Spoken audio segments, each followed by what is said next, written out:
నమస్కారం. Big debate ప్రత్యేక చర్చ కార్యక్రమానికి స్వాగతం. ఆంధ్రప్రదేశ్ ఉప ముఖ్యమంత్రితో పాటు తెలంగాణ ముఖ్యమంత్రి చేసిన కొన్ని వ్యాఖ్యలు వివాదాస్పదం అవుతున్నాయి.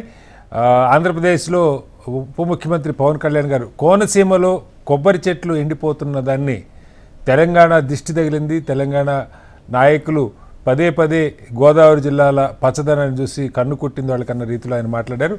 దీని మీద తెలంగాణలో ప్రముఖంగా కాంగ్రెస్ పార్టీ నాయకులు అలాగే బీఆర్ఎస్ పార్టీ నాయకులు కూడా తీవ్రంగా దాన్ని ఖండిస్తూ ఉన్నారు.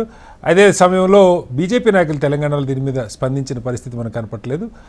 తెలంగాణ ముఖ్యమంత్రి డీసీసీ అధ్యక్షుల ప్రమాణ స్వీకార సమావేశంలో మాట్లాడుతూ ఏకాభిప్రాయం ఎక్కడా సాధ్యం కాదు, దేవుళ్ళ విషయంలోనే మనకి ఏకాభిప్రాయం లేదు, ఇక మనుషుల విషయంలో ఎంత అంటూ ఆయన పెళ్లి కాని వాళ్ళకి ఆంజనేయుడు, అలాగే ఇద్దరు భార్యలు ఉన్న వాళ్ళకి మరికొంతమంది దేవుళ్ళు, మాంసం మద్యం సేవించే వారికి మరికొంతమంది దేవతలు ఆరాధ్యులుగా ఉన్నారని చెప్తూ కొన్ని ఎగ్జాంపుల్స్ కోట్ చేశారు. దాని మీద తెలంగాణలో బీజేపీ నాయకత్వం పెద్ద ఎత్తున నిరసన వ్యక్తం చేస్తూ ఉన్నారు. ఈ అంశాల మీద వాళ్ళు బిగ్ డిబేట్ చర్చను చేపట్టారు. చర్చలో మనతో పాటు బండారు రామ్మోహన్ రావు గారు సీనియర్ విశ్లేషకులు వారు ఉన్నారు, అలాగే డాక్టర్ నరేష్ గారు భారతీయ జనతా పార్టీ నాయకులు ఉన్నారు, వెంకట్ నాయక్ గారు కాంగ్రెస్ పార్టీ తెలంగాణ అధికార ప్రతినిధి ఉన్నారు, మరి కాసేపట్లో శివదత్ గారు జనసేన పార్టీ నాయకులు, Andhra Pradesh civil supplies corporation director వారు కూడా మనతో జాయిన్ అవుతారు. ముందుగా రామ్మోహన్ రావు గారు నమస్కారం. నమస్తే. రామ్మోహన్ రావు గారు, పవన్ కళ్యాణ్ గారు అంటే నాకు తెలిసి ఆయన చాలా సందర్భాల్లో తెలంగాణ పట్ల పాజిటివ్గానే రియాక్ట్ అయ్యేవాళ్ళు. ఆంధ్ర ఉప ముఖ్యమంత్రి అయినా, ఆంధ్ర రాజకీయాలు కీలకంగా ఉన్నా కూడా పెద్దగా తెలంగాణ సమాజం మీద నెగిటివ్గా మాట్లాడింది నేను ఎప్పుడు చూడలే. బట్ ఈసారి మరి ఎందుకో తెలీదు, గోదావరి జిల్లాలో కోనసీమలో ఉన్నారు, అక్కడ ఆ చెట్లకి మనం వింటున్న వార్తలు ఏంటంటే ఉప్పు నీరు సముద్రపు నీరు కాలువల్లో కలిసింది, ఆ కారణంగా కొబ్బరి చెట్లు ఎండిపోయినాయి, మొండాలు మిగిలినాయి అని. దానికి మరి ఉప ముఖ్యమంత్రిగా పరిష్కారం సూచించే బదులు ఈ వ్యాఖ్యలు ఎందుకు చేశారు, కన్ను కుట్టిని ఎంతమంది కళ్ళు పడ్డాయో గోదావరి జిల్లాల పచ్చదనం మీద అని కూడా ఆయన మాట్లాడారు. ఏంటి దీని వెనకాల ఎందుకు మాట్లాడాల్సి వచ్చింది, ఎలా అర్థం చేసుకోవాలి? శ్రీనివాసరావు గారు, మీకు అట్లాగే యువమిత్రుడు నరేష్ గారికి, వెంకట గారికి, హెచ్ఎండి ప్రేక్షకులకు నమస్కారం. రెండు విషయాలు చెప్పుకోవాలి మనం. అంటే మొదలు అడుసు దొక్కనేలా, కాలు కడగనేలా, ఈ రెండు సంఘటనలు కలిపి చెప్తాను. ఎందుకంటే ఫీల్డ్ మాట్లాడుతూ నోరు జారుతున్నారు, మళ్ళీ కాలు జారితే వెనక్కి తీసుకోవచ్చు శ్రీనివాసరావు గారు, నోరు జారితే కష్టం. నా ఉద్దేశం ఏంటంటే ఆలోచించి మాట్లాడితే ఈ సమస్య రాదు, మాట్లాడినాక ఆలోచించి సమస్య. ఇద్దరికి చెప్తున్నాను.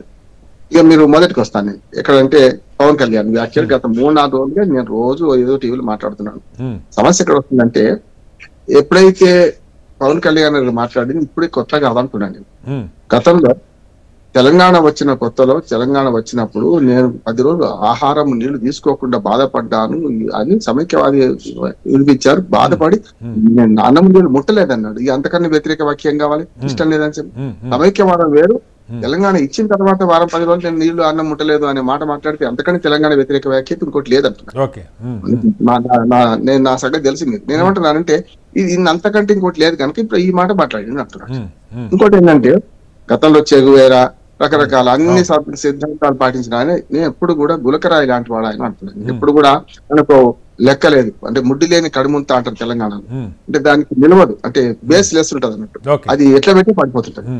అట్లాగే గులకరాయి అనొచ్చు, ఒక రకంగా చెప్పండి, దొర్లుకుంటూ పోతుంది, దొర్లుడు రాయి గులకరాయి అని. అందుకే సిద్ధాంతం అట్లాగే ఉన్నది, ఇది అట్లే ఉన్నది. నేను ఆయన గేమ్ చేంజర్ అన్నా, తప్పనిసరి ఆంధ్రప్రదేశ్ రాజకీయాల్లో బీజేపీ టీడీపీని కలిపిన వాడన్నా, ఫెవికాల్ లాగా అట్టుకున్నాడన్నా, అవన్నీ వేరు. నిజంగా చెప్పాలంటే 100% స్ట్రైక్ రేట్ అంతే వేరు. ఎందుకు ఒక ఉప ముఖ్యమంత్రి హోదాలో ఉండి ఈ మాట మాట్లాడిన అంటున్నాను.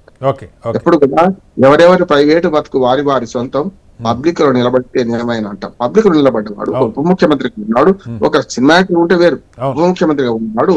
ఈ వ్యాఖ్యలు, ఆ వ్యాఖ్య మొత్తం టీవీలో చూశాను నేను.